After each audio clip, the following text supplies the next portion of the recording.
자, 극초기 소액 빌라 재개발이죠. 유재석이랑 나온 프로그램인데, 제가 이런 프로를 보면 항상 부동산과 연관이 돼. 부동산과. 상상의 미래로 가볼까? 이것처럼, 이 극초기 재개발도 여러분들의 이 내 안에 있는 상상을 자꾸 돋굽니다. 여기 재개발 구역이 어떻게 대단지로 묶어가지고, 사업성이 있게끔 개발을 하겠습니다. 충분히 사업성이 있습니다. 라는 것들로 개발을 계속 얘기하죠. 그러면서 상상을 돋구죠. 자, 극초기 재개발의 구역의 조건입니다. 첫 번째는 3,000평 이상 돼야 돼요. 1만 제곱 이상, 3,000평 이상 돼야 된다. 자, 그리고 노후도 전체 동수의 3분의 2 이상이 돼야 된다는 겁니다. 이거 부동산 플래닛을 들어가서 노후도 빨간색이 많으면 많을수록 노후도가 높죠.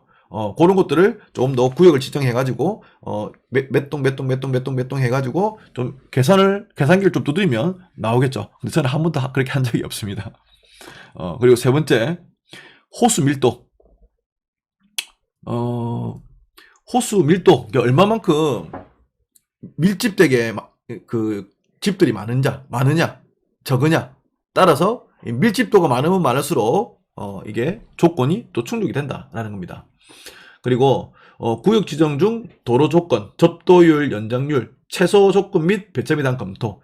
이게 도로도 너무 도로가 좋으면 안 돼. 우리 재개발 구역, 극초기 재개발 구역 보면 도로가 예쁘게 탁탁탁 십자로 딱 되는 데가 많거든요. 그런데 말고 진짜 길이 꼬불꼬불한데, 그리고 현장 단위 보시면 진짜 노후도가 초가집 같은 그런 슬레이드 지붕들, 그런 지붕들이 많은 데는 가능성이 아주 높다라고 보시면 될 것 같아요. 왜 구청 사람들도 이거 보여주면 해야 된다고 생각하니까. 자, 그 중에 부산에서 가장 인기가 많은 곳이죠. 강안리입니다. 극초기 빌라 재개발이고, 지금 동의율이 엄청 빠르더라고요. 강안 5구역도 있고, 지금 우리가 부산으로 전체적으로 보면 오늘 부산일보에 신문이 나왔는데, 북항 재개발이 큽니다. 북항 재개발. 부산에는 북항 재개발. 이 북항 재개발에 있는 주위에 있는 극초기 재개발들. 앞으로 부산타워, 그리고 남포동 일대, 이게 천지 개발할 거라고 봅니다, 저는. 북항 재개발로 인해서.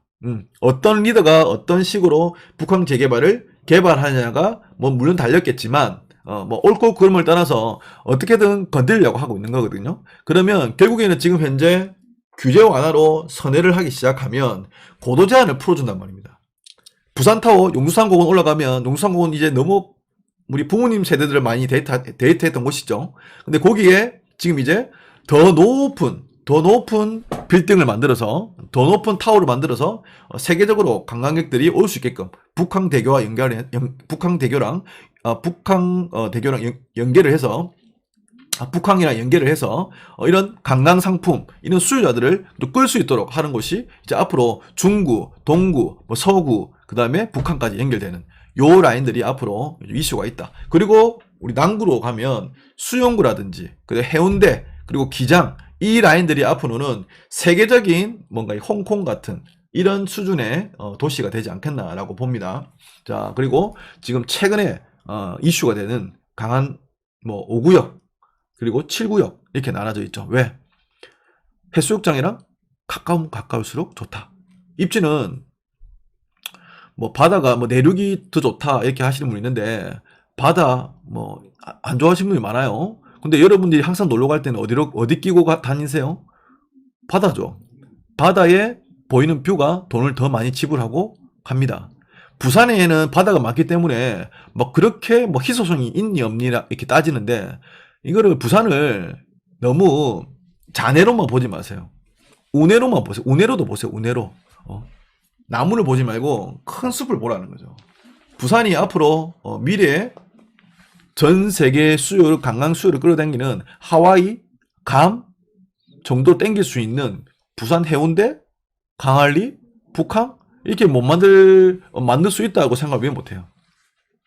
그러면 지금 보고 있는 이런 입지에 있는 땅들은, 대지 지분들은 가격이 엄청나겠죠. 그래서 앞으로 우리가 더 상상을 하는 거죠. 그래서 지금 강안리 있는 이런 라인들의 초기 재개발들이 움직인다는 거예요. 개발도 지금 동의율도 빠릅니다. 최근에 강한 5구역 사전 동의율이 지금 60% 달성을 했어요. 너무 빨라져요. 자, 내년 되면 이런 극초기 재개발들 저는 난리 날 거라 봅니다. 난리 날 거라 봅니다. 자, 그리고 최근에 저희 학원에서 제가 추천을 해서 잡았던 곳인데, 강한 8구역에 있다가 노후도라든지 뭐 도로 접근성 이런 것들이 또 떨어져서 지금 빠지긴 했어요. 허나 만약에 내가 돈이 작게 들어간다면 다른 구역들이 다 움직이고 이 구역이 다시 또 한번 이슈가 된다면 가격이 또 올라가겠죠. 강한리는 입지는 변함이 없다라고 보거든요. 자, 그래서 이 안에 있는 예전에 강한 8구역이라고 지금 없어요. 강한 8구역으로 그려서 그 안에 있던 빌라였습니다.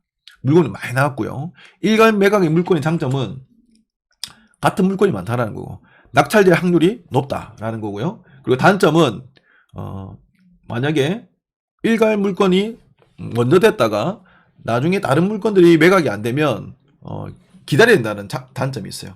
이자가 계속 부담이 되겠죠. 명도 늦어지고 그 다음에 다른 물건 다 매각될 때까지 기다려야 된다는 그런 부담감 때문에 그 대신 입찰 금액은 좀 더 낮게 하면 되겠죠. 그래서 이런 장점과 단점이 있습니다. 물건은 이렇게 나왔어요. 501호를 제가 받았는데 6,900가 떨어졌어요. 거의 뭐 반값이죠. 반값. 현재 주위의 시세를 제가 한번 알아보니까 일단 방 하나짜리 원룸이었습니다. 원룸형 빌라였어요. 상태는 괜찮았고 오피스텔 상태는 괜찮았고, 그리고 엘리베이터가 있는 상품이었고, 그 다음에 1층은 주차할 수 있게 필로티 구조로 깨끗하게 되어 있었습니다. 그리고 앞뒤로 남쪽 바라보는 향, 북쪽 바라보는 향이 있었어요. 자, 그리고 주위 시세는 내부 부동산을 비교를 해서 비슷한 면적의 가격과 매매 금액과 전세 금액을 좀 알아보겠죠. 그래서 시세 조사를 했고요. 그 다음 최종적으로는 중개사님하고 시세 조사를 해야 되겠죠. 그래서 전용 이 물건은 7.4평인데 전세가 한 8천 정도는 나가겠다 라고 생각했습니다. 그래서 7,700에 제가 들어갔고요. 다른 회원님은 전용 5평짜리를 들어갔어요. 그거는 5,000대에 받았습니다. 전세를 얼마나 하느냐, 저는 7,700에 받아서 일단 전세 9,500에 나왔어요. 나중에 보여드릴 건데, 일단 요 안에 임차인이 있었고, 그 임차인이 전세금이 8천이라서 강력시에 그 최우선 변제금이 6천만원 보증금 이하면 이게 못 받아요. 그래서 이 사람이 돈을 못 받고 그러니까 집만 다른 데로 이사하고 집은 비어 있었어요. 그래서 제가 처음 몰랐는데 이렇게 명도를 시작했고 시간이 많이 가서 좀 빨리 할게요. 임차인이 이렇게 제가 명도 서식을 붙였는데 제 전화번호 연락이 왔습니다. 임차인이 연락이 온 게 아니고 다른 사람이 연락이 왔어요. 그래서 이 사람이 집 내부 이거를 내가 다 들고 갈 테니까 그 대신 이사비로 협의를 하자 라고 하길래 이사비를 협의를 하려고 했는데 가만히 보니까 이분이 원래 전입되어 있던 그 사람이 아니었어요. 그래서 사건 전람을 통해서 현장에 가서 임대차 계약서를 발견했고 그 사건 전람을 통해서 적혀있는 임대차 계약서에 그 전입되어 있는 서류상 전입되어 있는 그 임차인에게 전화를 했고 그 임차인이 다른 사람이 있다라고 다른 사람이 전화 왔는데 그 사람하고 왔느냐라고 했더니 본인이 그 건물의 그 예전 건물주랑 통화가 됐고 그 사람이 누군지 한번 알아보고 내가 연락을 주겠다라고 결정을 했었어요. 얘기를 했었어요. 그래서 나중에 그분이 건물주한테 연락을 했고 그 사람은 아는 선배다. 그래서 명도에도 상관없다. 이사해도 상관없다. 우리 돈 줄랑 안 하겠다. 라고 본인들끼리 둘이서 명도를 해버렸어요. 그래서 나는 고마운 마음에 이분한테 이사비 본인한테 60만 원 넣으면서 집을 비모로 받았고 원만하게 명도가 진행되었습니다. 그래서 명도 완료 후에 풀피죠. 풀피 만들었어요. 경매에 좋은 점이죠. 이게 풀피로 이런 구역들을 운이 좋으면 구역들을 내가 갖고 갈 수가 있다. 강한리는 전세가 금방 나가더라고요. 금방 나갑니다. 그래서 원룸을 제가 좀 처음 받아봤는데 원룸 빌라인데 사용 납부 주체가 또 이렇게 나눠지더라고요. 그리고 임차인 퇴거 시에 본인이 임대인이 먼저 청소를 하면 임차인도 나중에 이걸 자기가 청소비는 임차인이 납부한다 라고 이렇게 했고요. 그리고 다른 회원님은 204호를 받았고 5,978만 원의 낙찰을 받았고 전세를 9천이 났어요. 풀피 4천이 아니고 풀피 3천만 원. 3천만 원이고 월 관리비는 10만 원을 임차인한테 받습니다. 임차인한테 받고 그리고 거기 관리하시는 분한테 넣습니다. 그리고 TV가 없었는데 TV는 들고 왔는 것 같더라고. 제가 확인할 수가 없어서 그래서 부산에 리마켓이라는 부산점이 있더라고. 그래서 거기 전화해서 이 TV 뭐 브랜드 TV 중고로 사고 싶다. 설치를 좀 해달라. 처음에는 그분들이 직접 와서 보시라고 하더라고. 그래서 나는 안 봐도 하겠다라고 해서 그냥 돈만 입금하고 설치하고 설치 다 하는 거 보고 돈을 입금해드렸습니다. 그렇게도 하시는 방법이 있어요. 그리고 들어온 임차인이 여자분이었어요. 여자분인데 여기 그림을 보시면 왼쪽에 있는 그림을 보시면 뭐 남자가 정말 마음만 먹으면 이 담을 다리로 발로 뒤져가지고 넘어서 다른 호수로 갈 수도 있겠더라고. 그래서 이거를 좀 요청을 해주셨어요. 그래서 뭐 웬만하면 안 된다라고 했을 수도 있는데 뭐 다음 임차인 특히 내 호수에 이런 게 있다면 뭐 경쟁률이 있지 않겠나 이런 방범창도 있습니다. 그래서 안심하게 들어오십시오 라는 이런 경쟁력이 생길 것 같고 장기적으로 봐서도 그래서 이분한테 뭐 흔쾌히 이렇게 설치를 해드렸습니다. 자 이제 시간이 많이 없으니까 요 1억 이하 리모델링은 넘어가고 제가 한 5분 정도만 쉬고 추천 물건들을 제가 브리핑 또 하는 시간을 갖도록 하겠습니다. 여러분들도 제일 기다렸던 시간 아니겠습니까? 그래서 물건 추천해 줄 수 있도록 이렇게 해드리겠습니다. 자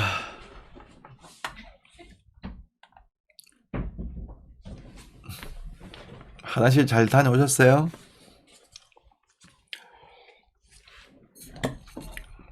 시간이 참 빨리 흐릅니다.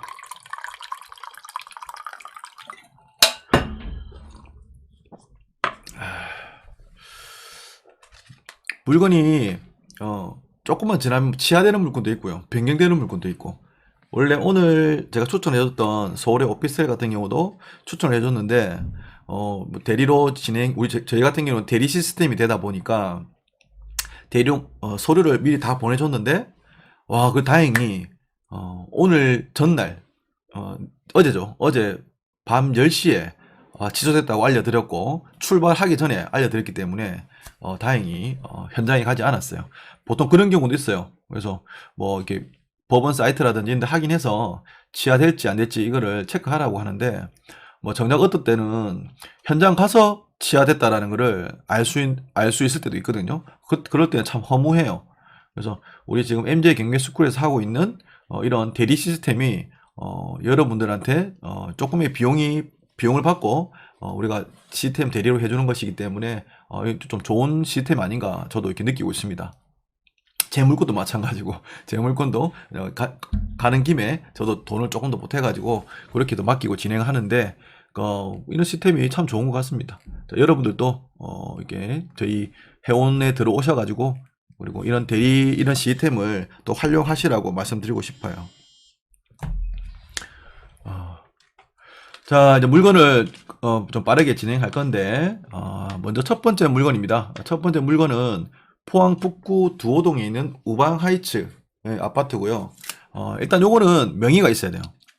명의가 있어야 되고 이거를 이제 13% 이상 내는 부분은 조금 아닌데 일단 제가 조사를 했던 결과 최근에 실거래가가 뭐 최근 건 없었어요. 실거래가 7월 달이었는데 2억 6,900 그리고 뭐 3억 1천 이렇게 나왔었고 전세는 1억 1천이었어요. 근데 지금 포항에 물량이 많이 없습니다. 그리고 무엇보다 취득세 중과로 인해서 일시적으로 작년부터 중소도시의 가격 상승이 한번 정체됐어요. 정체되면서 매매 금액이 팍 올라가려 하다가 취득세가 중과돼 버리니까 좀 눌렀죠. 눌렀지만 포항, 김해, 창원 공급 물량이 없어요. 전세 수요는 자꾸 있겠죠. 전세 금액이 올라가고 매매 금액이 떨어지기 시작하니까 매매 금액과 전세 금액이 비슷해졌다. 북구 쪽도, 북구 쪽이 대부분이 비규제 지역이니까. 그 지역에 비슷해진 이 시세가, 이제 갭이 뭘로 되냐면, 취득세가 되는 거예요. 매매 금액과 전세 금액이 차이가 별로 없거나 같다라고 하면, 이제 갭이 취득세 3천만 원이 되는 거예요. 그렇게 투자하시는 분도 있겠죠. 저도 그렇게 했으니까. 자, 어쨌든 간에 요거는 큰 평수고, 내가 왜 골랐냐면, 일단 매매 금액이 2억 9천이었어요. 조사를 해보니까. 그리고 전세는 2억 8천에서 2억 9천까지 가능했었어요. 제가 볼 때는 한 2억 8천 정도는 가능할 것 같다 라고 생각이 들었고요. 그러면 일단 매매 금액과 전세 금액이 일단 비슷하니까 나는 경매로 취득하는 거죠. 내가 만약에 여기서 한 4천만 원 정도 좀 더 저렴하게 한 2억 한 5천 정도 좀 저렴하게 받게 되면 내가 수리를 좀 한다 해도 풀피로 우리가 또 세팅을 할 수 있는 거죠. 그리고 그럼 풀피로 세팅한다라는 거는 앞으로 여기가 일반 상승분까지는 좀 올라갔지만 추가 상승분까지도 있을 것이냐라는 걸 봐야 된다는 거죠. 저는 충분히 있다라고 보고요. 포항 북구 이 두호동 쪽은 예전에 제가 2011년, 2012년 투자를 하러 다녔을 때도 이 여기 있는 장성동 이쪽 동네가 좀 인기가 많아서 두호동 쪽이 인기가 많았어요. 인기가 예전에는 이런 신축들이 많이 없었기 때문에 여기 많았고, 여기서 조금 더 걸어 내려가 보면 여기 해수욕장이 있습니다. 이렇게 영일대 여기 해수욕장이 있는데 구미와 좀 다르죠.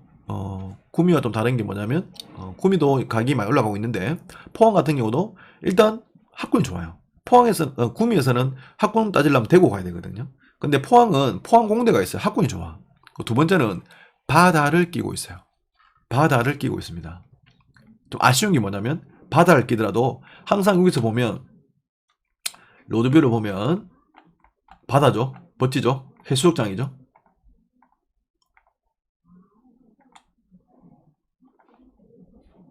잘 안 보이죠? 좀 크게. 가까이 딱 보면 이 해수욕장에서 바다를 멀리 쫙 보면 포스코 공장이 보여요.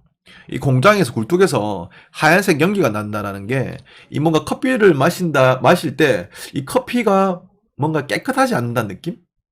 그런 거거든요. 해수욕장에 들어가고 싶은데 뭔가 이 해수욕장 물이 좀 깨끗하지 못하다는 느낌이 좀 들어요. 뭐 물론 깨끗하겠지만. 그래서 이게 조금은 아쉽다. 근데 앞으로 요번에 그 대선의 후보자 중 한 분이 포항에 와서 영일만 대교를 만든다고 하죠. 5천까지. 자, 그러면 여기에 대교가 보이는 거예요. 마치 우리 부산으로 치면 강안리에 강안대교가 보이듯이 이 영일만 대교가 쫙 깔렸을 때 뭔가 관광 도시로서 뭔가 탈바꿈하지 않겠나 보는 거죠. 그리고 플러스 여기 장성시장이 보이죠. 장성시장. 여기 장성 재개발이 이루어지고 있어요. 내년에 분양을 합니다. 분양을.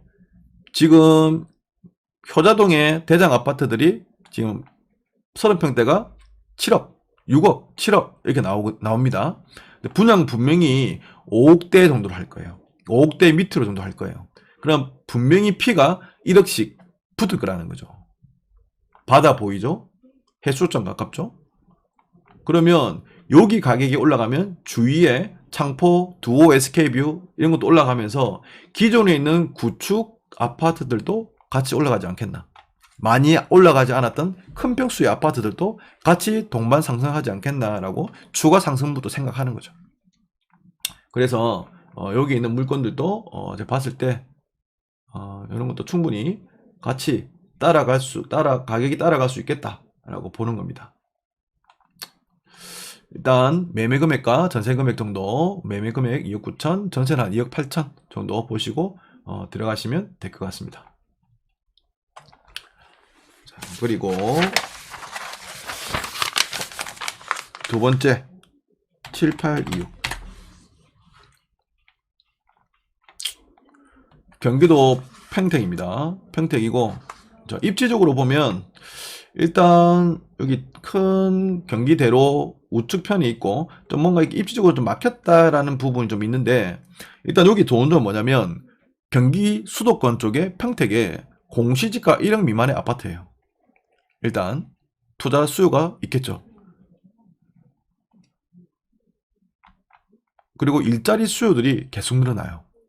수원 같은 경우도 삼성전자가 있죠. 고덕 신도시에 삼성 공장이 3공장이 내년에 착공을 시작을 한다라고 하면 거기에 파생되어 있는 하청업체 직원들 뿐만 아니라 삼성 직원들도 엄청나게 늘어난다는 거죠. 지금 평택에 전세가 많이 귀합니다. 많이 귀합니다. 근데 지금 일시적으로 대출 그리고 심리 압박으로 인해서 일시적으로 약간 흔들리는 것 뿐인데 충분히 다시 가격이 상승 견인을 할 것이다 라고 봅니다. 그래서 이런 일자리 수요들이 있는 곳 그리고 추가로 교통 호재가 또 있는 곳이냐 라고 본다면 일단 요 밑으로 보면 평택 지제역이 있어요. 여기 지금 SRT가 다니는데 요 라인으로 해서 오산과 평택 간 요번에 또 대선 후보자 한 분이 GTX-C를 오산, 평택까지 연장을 한다라는 얘기가 있습니다. 그래서 이런 뭐 굳이 특정 후보뿐만 아니라 내년 3월 대선이 있고 그 이듬해 3개월만 지나면 6월 달에 지방선거가 있어요. 그러면 이런 이슈들이 계속 압박을 준다라는 거죠. 기업 있죠? 기업이 일자리가 늘어나고 수요자가 늘어나고 사람이 많이 늘어난다. 사람이 많이 늘어난다는 것은 표가 많이 늘어난다는 거죠. 3월달, 6월달에는 충분히 이런 이슈들이 계속 빵빵빵 터져줄 것이다. 수도권에 서울의 전세가 부족하면 좀 멀리도 갈 수 있게끔 공급을 좀 더 이동에 대한 부담을 줄여준다면 그것도 어떻게 보면 현 정권에서 정권 유지의 또 비결이 또 될 수 있는 거죠. 그래서 그런 호재들이 계속 있고 일자리가 늘어난다. 여기는 공시지가 1억 미만짜리 아파트이기 때문에 여기는 갭 투자로 투자를 하셔도 되겠다라고 보시면 되겠습니다. 자, 임의경매로 8천 정도로 내놨고요. 이분이 2013년도 약 한 7, 8년도 7년, 8년 정도 전에 1억 2,200에 매입을 한 물건이 10년이 지났는데도 감정가가 1억 2천이었죠. 지금 최근에 급 올랐기 때문에 매매 금액이 한 1억 8천 정도 올랐어요. 공시지가 1억 미만 투자도 수도권이 되게 힘이 세더라고요. 그리고 전세는 1억 4,500. 그리고 전세는 올 수리했을 때 5천 원 오면 충분히 가능하다. 그리고 미납관리비는 167만 원 정도 있다고 보시면 되겠습니다. 나중에 미납관리비는 뭐 06만 생각하면 되니까 그것도 받고 나면 그렇게 진행하시면 될 것 같아요. 지금 여기는 뭐 금액대가 낮기 때문에 전세 매물이 없다. 둘 다 잘 나간다 라고 얘기하시더라고요. 그 다음에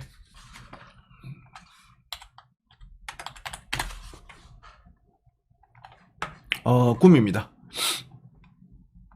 자, 이 구미는 지금 항상 저평가로 계속 유지를 하고 있다가 투자자들이 올 한 여름 전부터 쭉쭉쭉 들어갔죠. 요즘에 카카오톡 뭐 밴드를 만들어 가지고 구미 소액 투자 이렇게 해서 많이 막 띄우고 있기는 한데 뭐 일단 뭐 수도권 공급 물량처럼 구미 같은 경우도 2021년, 2022년, 2023년 물량이 없죠. 이제 시작이에요. 구미 같은 경우도. 자, 그 중에서 구미는 일단 여기 위치가 시청이죠. 아까 시청 나왔죠. 시청 근처에 있는 아파트들의 가격이 좀 세다라고 말씀드렸고, 그리고 구미에서 유일하게 역세권이에요. 구미 여기 있습니다. 앞으로의 호재는 경산에서 구미까지 연결되는 강력전철이 앞으로 연결된다. 서대구역 KTX를 지나서 엔진을 달고 이제 구미 사공역에서 구미역까지 올라가는 거죠. 일단 교통이 좋아지면 상가는 위축될 수밖에 없겠지만 그래도 주거단지는 교통이 좋아지면 가격이 상승하죠. 구미 프로지오 캐슬인데 여기도 투자자들이 많이 들어갔어요. 경매로 봐서 좋은 점이 또 하나가 이유 뭐냐면 투자자들이 7월달에 매입을 했다면 나는 경매로 7월달 가격으로 매입할 수 있다는 거예요. 어떻게 보면 시간을 조금 더 과거로 가서 그 가격의 과거의 가격으로 우리가 매입을 할 수 있는 게 경매의 장점이죠. 내가 한 템포 늦었으면 일반 물건보다 경매로 잡을 수 있는 거예요. 당장 수익을 내려면 그 가격이 하면 안 되겠지만 지금 예전에 일반 투자 투자자들이 들어갔던 금액으로는 내가 경매로는 충분히 잡을 수 있다. 자, 그래서 이 구미 프로듀 캐슬인데 여기에 있으신 분들은 예전에는 지금 신축 아파트 도량동 롯데캐슬이라든지 뭐 옥계에 확장단지 아파트들이 없을 때는 여기가 너 어디 사니? 라고 하면 뭐 옥계도 있겠지만 여기 도량동 송정동 쪽에는 롯데캐슬 산다라고 하면 그래서 어깨가 쫙 올라오는 그 정도였는데 지금은 이제 도량동에 롯데캐슬도 만들어지고 원평동에 아이파크 더샵도 지금 분양을 앞두고 있고 원평 재개발 2구역도 되고 3구역도 계속 이제 신축 아파트도 이제 분양을 앞두고 있거든요. 그래서 좀 구축이지만 그래도 입지는 입지라서 이 롯데캐슬 여기에 구축 아파트들이 가격이 올라갔다가 다시 좀 저점을 찍고 지금 이제 투자자들 들어오면서 가격이 반등되기 시작해요. 그 주위의 중개사님들은 아이고 투자자들이 가격만 올린다, 저라 또 떨어진다라는 이런 아직까지의 그런 생각들이 아직까지 그 주위에 깔려 있어요. 어떻게 보면 기회일 수 있다라는 거죠. 현재 중개사님들이 부정적이다. 그러면 가격을 싸게 살 수 있고 매도인한테 내가 가격을 더 싸게 살 수 있다라는 거죠. 여기 단점은 뭐냐면 롯데캐슬의 브랜드 그리고 연식도 뭐 구축이지만 좀 괜찮다. 그런 건데 단점은 지하까지 연결되는 엘리베이터가 없어요. 그게 단점이에요. 뭐 그런데 불구하고 너 어디 사니? 롯데캐슬 산다라고 하면 그런 뭐 단점은 뭐 일시적으로 사라져 버리죠. 여기 123동에 101호입니다. 123동에 101호. 123동이면 여기네요. 여기고 2호면 요쪽 아니면 요쪽이겠죠? 요쪽 아니면 요쪽이겠죠?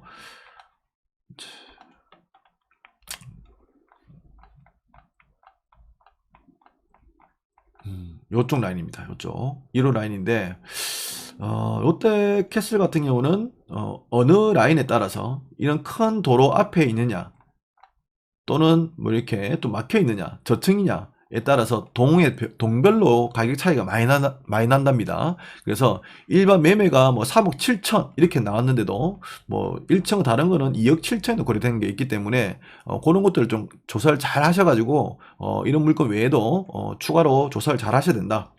제가 조사한 결과 이거는 1층에 한계가 있다. 그리고 본동 앞에 테니스 치는 데 있죠. 공용 부분인데 여기 좀 시끄럽다. 그래서 지금 현재 다른 매물이 1층이 2억 7천이 내놨는데 안 팔린다더라고요. 그래서 우리는 가격으로 승부 봐야 되겠죠. 그래서 2억 5천 정도면 충분히 가능하다. 그리고 전세는 2억 4천 정도면 충분히 놓을 수 있다. 라고 보고 자 요거는 일단 조금 더 조사를 한번 해봐야 되는데 1차로면 바로 받을 수 있을 것 같고 최저가로 그 대신 전세는 2억 4천이니까 금액대가 많이 안 들어가겠죠. 근데 조금은 한 템포 좀 두고 지금 분위기가 약간의 흐름이 조금 위축됐다 보니까 한 번 더 차수를 낮춰가지고 한 번 더 들어가면 좋지 않겠나 라고 봅니다. 그래도 지금 최근에 실거래가 같은 경우는 뭐 3층 3억 4층 3억 2천 16층 2억 6천 이렇게 팔렸거든요. 그래서 물론 안전하게 들어가려고 하면 2차에 들어가시면 될 것 같고 1차는 한 번만 더 조사를 해서 들어가 보시면 조사를 해서 이 정도 충분히 이거 금액보다 더 많이 나갈 것 같아 라고 하면 참고하셔서 들어가시면 될 것 같아요. 자, 세 번째는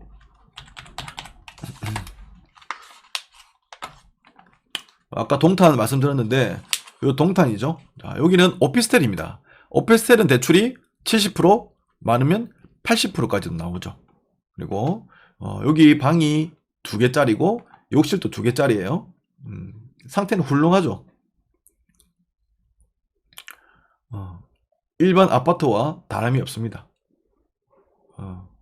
근데 여기는 오피스텔이다 보니까 여기는 아파트로 다 만들어져 있는데 이 한 동만 정문 앞에 있는 이 한 동만 오피스텔로 돼 있어요.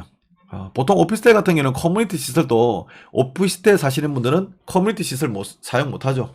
그런 단점은 있지만 뭐 우리가 거기 직접 살 건 아니니까 또 다르게 생각해 보면 뭐 이런 큰 대단지 안에 있는 주거단지들을 조경이라든지 이런 것들을 같이 이용할 수 있다는 단점, 넓은 주차장을 또 이용할 수 있는 단점, 그리고 이 세대수 근처에 있는 여기에 스트리트형 카림 2차 상권이 있다 하더라고요. 그래서 이런 상권들도 이용할 수 있는 장점이 있어요. 그리고 동탄역 앞에 우리 그 서울과 접근성이 좋아지는 이게 동탄역 있죠. 동탄역 SRT가 지금 다니고 있는데 여기에 GTX A가 여기 쓴다는 겁니다. 쓴다는 거죠. 그래서 여기는 초역세권이 될 곳이다라고 보시면 될 것 같아요. 자, 매매 금액은 얼마 정도냐? 5억 3천 정도면 매매 가능하다. 그리고 전세는 3억 3천이면 가능하다. 그래서 지금 투자금은 한 2억 정도 차이 나기 때문에 투자금으로 봤을 때는 조금 많이 들어가요. 그래서 1차에서 최저가 정도로 적고 전세를 놓기 전에 법인으로 받아서 그냥 바로 매매하는 것도 저는 괜찮지 않겠나라고 봅니다. 왜냐하면 84제곱미터 이상은 부가세가 발생되지만 이게 84제곱미터 이하기 때문에 부가세가 매매를 해도 부가세가 발생이 안 돼요. 그래서 이것도 한번 체크를 해서 들어가시면 될 것 같아요. 지금 10월달이니까 6월 1일 기준 넘었잖아요. 종부세 안 돼도 되지. 재산세 안 돼도 되죠. 내년 6월달 이전에만 매매하면 된다는 겁니다.